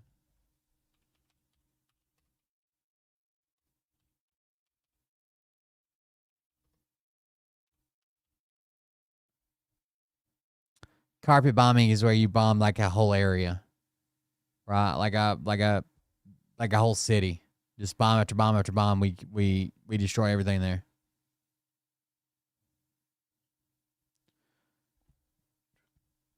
All right, Ben, should we talk about our boy Pete Hegseth? The Secretary of War. Pete? Yes. I can't say Secretary of War. It makes you feel so stupid. Yeah. All right. Well, we're living in the stupidest timelines. Yeah, that's right. Okay, so we have talked a lot on the show about the administration's airstrikes on these boats in the Caribbean and in the Pacific Ocean. So Trump says this is part of a war on drug cartels. He calls them narco-terrorists. Aaron Parnas' dad made a bunch of illegal donations to Donald Trump. And worked for Donald Trump, did a bunch of things for Donald Trump, then was ousted by the Republicans, and now Aaron Parnas is like the opposite of his dad.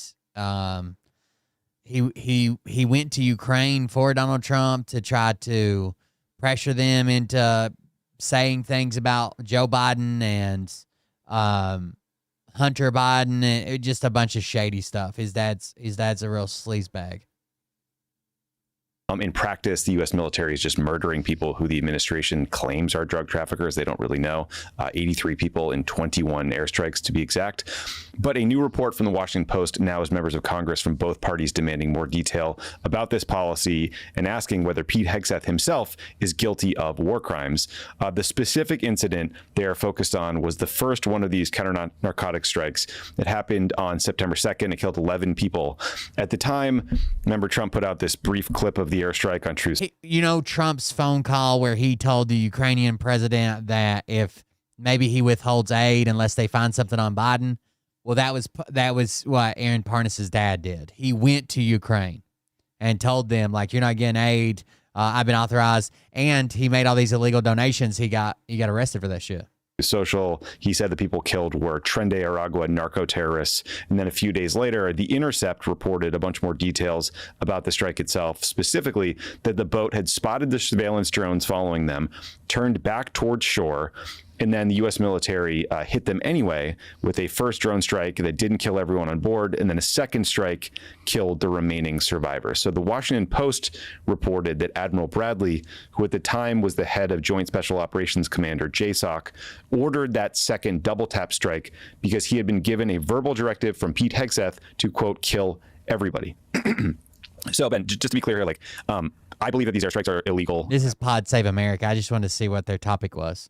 or what. So it's we've like kind of covered this topic. Double tap strike is illegal, but like even if the whole thing was on the up and up, like ordering a second drone strike to kill defenseless people floating on wreckage is a war crime. Yeah, it is in fact shooting at defenseless sailors after like a U-boat strike was like the textbook example of a war crime from World War II. So the law says basically when a soldier is hurt or sick or surrenders or is rendered defenseless, it's a war crime to kill them and you have to rescue them. Initially, the Pentagon denied the story. They called the Post story fabricated, inflammatory, and derogatory. Then on Sunday, Trump got asked about the report. A lot of big words for those guys. A lot of big words. So they started kicking it down the hill. They're gonna get that admiral for it, basically. That's what's about to happen. I wanted to see this one. This was the Afton Bain results. Again, she lost, but just the fact that it was close is a big fucking deal for that area. That area is gerrymandered all to fuck. Like Nashville would elect a Democrat. So instead they put all of these like country bumpkin ass fucking districts with part of Nashville and split Nashville, and it's gerrymandered to fuck. That's supposed to be a Republican safe seat that anybody could come there and challenge them is wild, especially like with the Republicans throwing all their weight and Trump giving a personal endorsement and all this money going in and all the commercials saying Afton Bain wants to turn your pets into communists or whatever. About the special election results in Tennessee's 7th congressional district. Although the Democratic candidate Afton Bain will not go on to win, we can project that the MAGA Republican candidate Matt Van Epps will go on to win. He will only win by about 8 points. So there was a lot to see just in their campaign posters. Okay, Matt Van Epps was a military. He was in the military, so his campaign poster was just his name. He's a helicopter pilot and a military helicopter. And then her campaign poster was like feed kids, fix roads, fund hospitals. But they tried to set up this narrative that she hates Nashville and she's a communist socialist and she's coming after your kids and your pets and all kinds of shit. It was just wild. The Democratic candidate Afton Bain, Johnny Dang, overperformance from 2024 when Donald Trump won that district by plus 20. At least Johnny Dang. A trend like this take place across the country, and MAGA Republican consultants are freaking out. I want to remind everybody, please subscribe at minimum to this YouTube channel. We are leading all independent media. Donald Trump and state regime media known as Fox keep on attacking us. I want to try to hit 6 million subscribers by the end of this month. Let's just take a I want a grill so fucking bad. Maybe the real Johnny Dang will show up and buy me one. Look at the results right here. My wife won't let me buy one. You see that Matt Van Epps, 53.8%, Afton Bain, the Democratic candidate, 45.2%. Now, here's what Republican consultant Matt Whitlock is saying, and we're seeing many others mimic what he's saying stuff similar. Here's what he says. This is one of the biggest flashing red light warning signs we've seen yet for Republicans. If every House district in the country shifted left by the same amount, about 15 points, we would be looking at a blue wave far worse than 2018, estimated 43 seats flipping. He goes, that's based on a lot of assumptions in districts around the country that don't have uniform shifts, but he says this is a huge wake-up call. This is a Republican consultant. It should not have been close, and it was. So I think they're really sweating that. Fuck it, why not? New sub. Thanks for subscribing. The top one saying the following: with a uniform 15-point swing towards Democrats. So if every GOP margin in 2024 shrinks by 15 points, about 43 Republican seats would flip, producing a House of roughly 258 Democrats to 177 Republicans. A net Democratic gain of 43 seats. So what he's saying here is like there's a 15-point shift just in that race. If that happened across the country, that'd be incredibly bad for Republicans. Right there. And then he goes on to give a little more of the analysis. Let's just take a look also, if you go through some of the counties and what went down here in this Tennessee special election. As this one account explains, overall Dems are outperforming Harris in general by about 11% in 2025 specials. Jacob Rubishkin explains that the Tennessee 7 turnout tonight will be close to 180,000. The turnout in 2022 in the district was about 83,912. We essentially saw midterm level turnout in a special election the Tuesday after Thanksgiving. Afton Bain ultimately got her number, Jacob writes. And we had all this stuff around it. Republicans received mailers saying that the Republican Party was watching them, that their neighbors would know if they didn't vote, that there could potentially be consequences for not voting, and that people would judge you, and you better get out. This is important. But they got these postcard mailers basically threatening them to vote, as if something ominous or bad was going to happen if they didn't vote, and people would know. And then Democrats got mailers in the area that had the wrong election date on it. It had the day after the election listed. in Davidson County, which is Nashville, which in Tennessee, the Republican legislature has carved up in all types of directions in order to deprive Democrats of getting a seat, outrunning Harris 25 points after Harris lost the district by 22, but ultimately Afton Bain fell short in other places. Here's how the New York Times is describing it, and I agree with this analysis. Even in defeat, Democrats remain bullish that the contest portended some of Mr. Trump's political weaknesses entering 2026. Roughly 100 Republican-held seats were less pro-Trump in 2024 than Tennessee's 7th congressional district. So 100 seats basically are in play if you have this current data that holds in the 7th of Tennessee. If you extrapolate that out to 100 other districts, it could be even more than a Democrat net gain of 43. So 100. So that seat is more Republican strong than 100 other seats across the country, and still came close to the upset. Plus seats remain in play. Democrats need to flip only 3 seats to win back a House majority next year. This is how they were describing it on CNN, with one of their hosts saying, sometimes what's happening in politics is clear and in front of you. He goes through the analysis that I just gave, which if you look at all of these elections so far, if you look at the governor's races, if you look at the special elections, if you look at the state legislative races that we've been covering all of this stuff, right? Democrat overperformance 10 to 15 points. And I think the government works best when the Senate and the House have to negotiate. So when one party controls each, and they have to negotiate. They have to. That's been growing as the Trump regime has been faltering. Here's how they describe it. Let's play this clip. Yeah, sometimes in politics, what is happening is clear and in front of you. And that is what's been happening this whole year. In special elections, in New Jersey and Virginia in November, in lots of other places across the country, lower down on the ballot, and now here in the special election. And that is that Democrats are significantly overperforming what Kamala Harris did last year versus Donald Trump in all of these places, all different kinds of places. They're doing it in some blue places where he made big grounds with voters of color, young men, and the like. They're doing it in ruby red districts like tonight in Tennessee 7th. And so however the White House wants to spin this, the reality is they are going to have to find a way to change the trajectory of the political climate, because right now they are caught in a cycle where Donald Trump's approval ratings are going down. The American public are very displeased with what he's doing on issue number 1, the economy. And they are heading into a midterm where history as a guide would say Democrats. Speaking on the economy, I've got this piece that I've been reading and that I want to go over about that about the poverty line. It's hard to describe, but basically, like if you're around the poverty line, you get a ton of aid, right? You might get food stamps, you might get aid for putting your kids in daycare. You might get special aid and deals for like housing and Section 8 or maybe down payment system.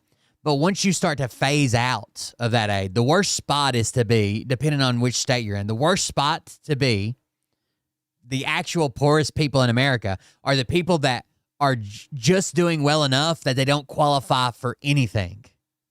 Because the people below you are getting aid and help and social safety net. The people above you are above you like everybody else that's above you. And you're just kind of fucked there where you can't afford anything and you can't do anything. And a huge group, a huge section of America falls within that.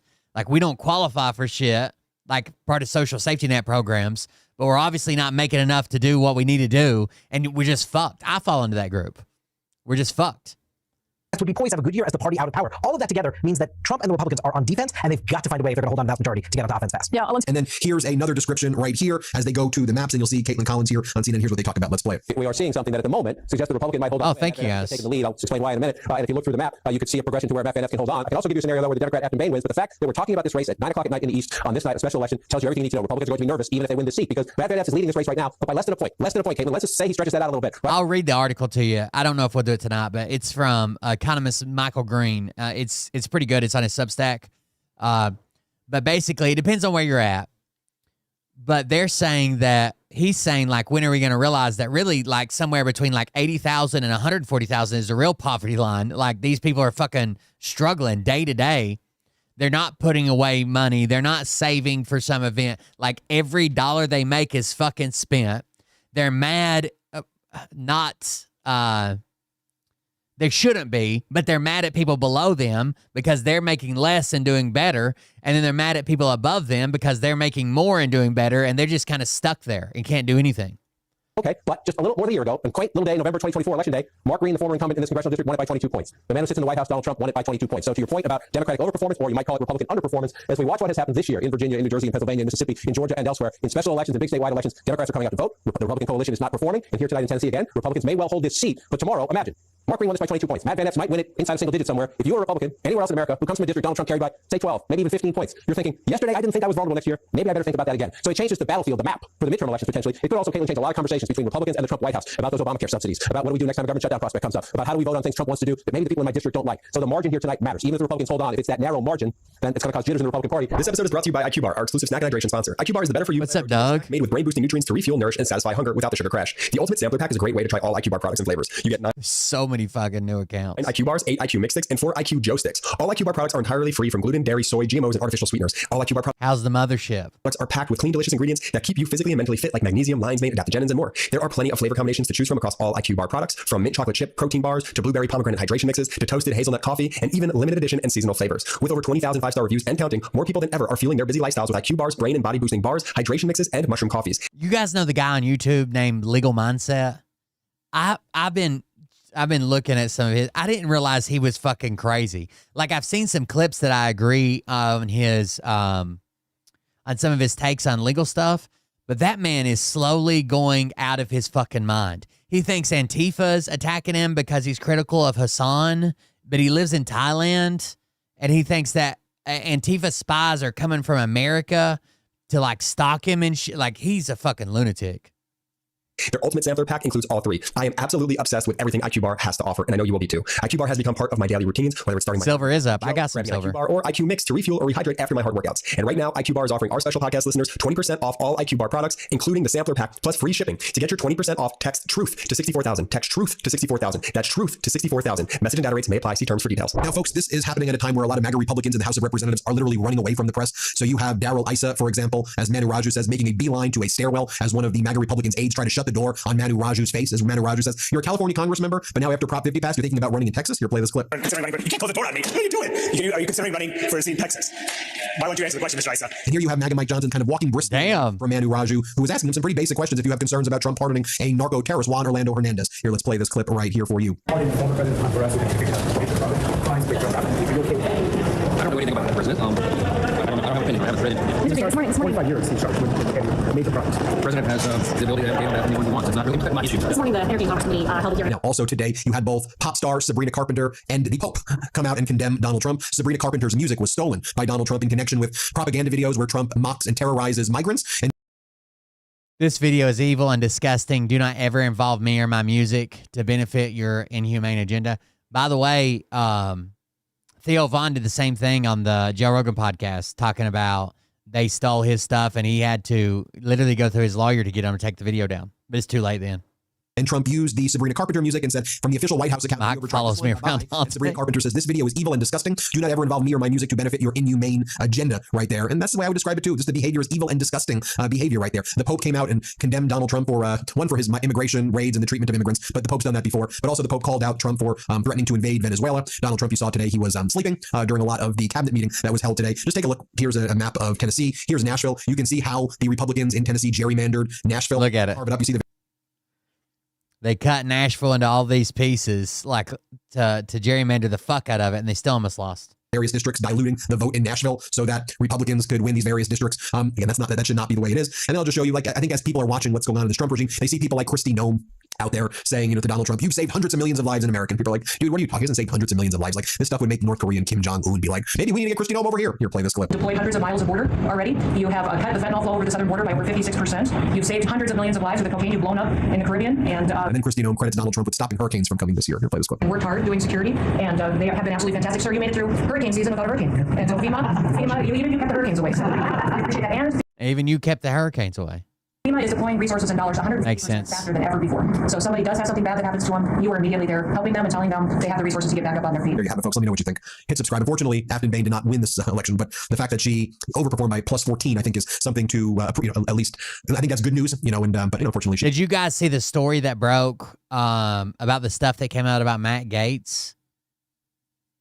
Everybody knows that he basically paid a 17-year-old to fuck him. That she was living at a homeless shelter at the time. She was homeless and joined a sugar daddy dating site to raise money for braces to fix her teeth.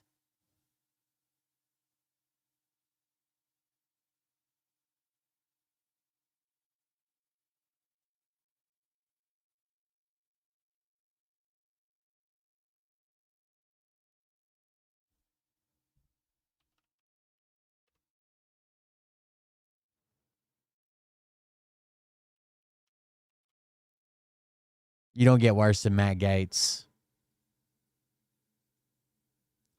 He's one of those PDF files. But I think that portends to where we're going to see in the midterms. Let me know what you think. Hit subscribe. Let's get to 6 million subscribers. Love this video? Support independent media and unlock exclusive content every I did like that video. By becoming a paid member of our channel today. You can also gift memberships to others. Let's keep growing together. All right, guys. I guess that's it for me. Mariah said I got a little bit more time, but I guess I need to get off here and shut down and go home. It's my anniversary. I wasn't even going to stream tonight. Mariah's like, no, I want to play with my cricket. You can go. So there you go. Consider supporting the show if you want to. I put all my links on one website because I was getting tired of dropping both of them, but it's the Just Quick Tools link. All the links are there. If you want to use PayPal, buy me a coffee, or dono clip, you can make a donation. Leave a message. We'll read it on the air or something heartfelt, funny. I don't care. Subscribe. Border Collies are the best. Bought 5 6-packs tonight. Thank you very much. Woof, woof, fuck Donald Trump. Thank you for that donation. I appreciate it. That's how we pay the bills around here. The show doesn't really make money, but it pays for itself. So that's the ordeal. So thank you guys for joining us. Thank you for being here. Happy anniversary to my wife. 16 years. I'm going to go hang out with her now that she's done playing with her cricket. You guys have a good night, and I'll see you on the next one. That was weird. Anyways, thank you guys for joining us. Thank you for being here. See you guys.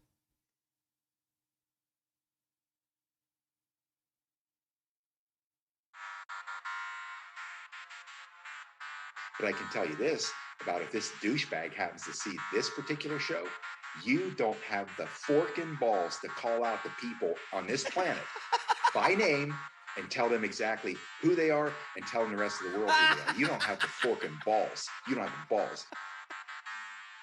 Okay, Scott. I think maybe we'll do something big for our 20th.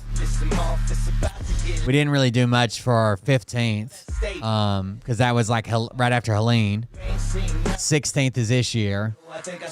We just kind of got something to eat. I bought her some flowers. And then maybe on our 20th, we'll try to maybe even take a trip or something. We didn't have a honeymoon or a real wedding or nothing like that because I was being deployed. Maybe we'll take a trip or something. I don't know. Y'all need Jesus. Praise the Lord, head to the extreme. All these false fucking prophets who profit off of gossip, worshiping drums, cocking, begging for a throat deposit, swinging. Thank you guys for your support. Come and listen to me complain, bitch. Whatever. Either way, it's even if the show doesn't make money, it's good to get it off my chest.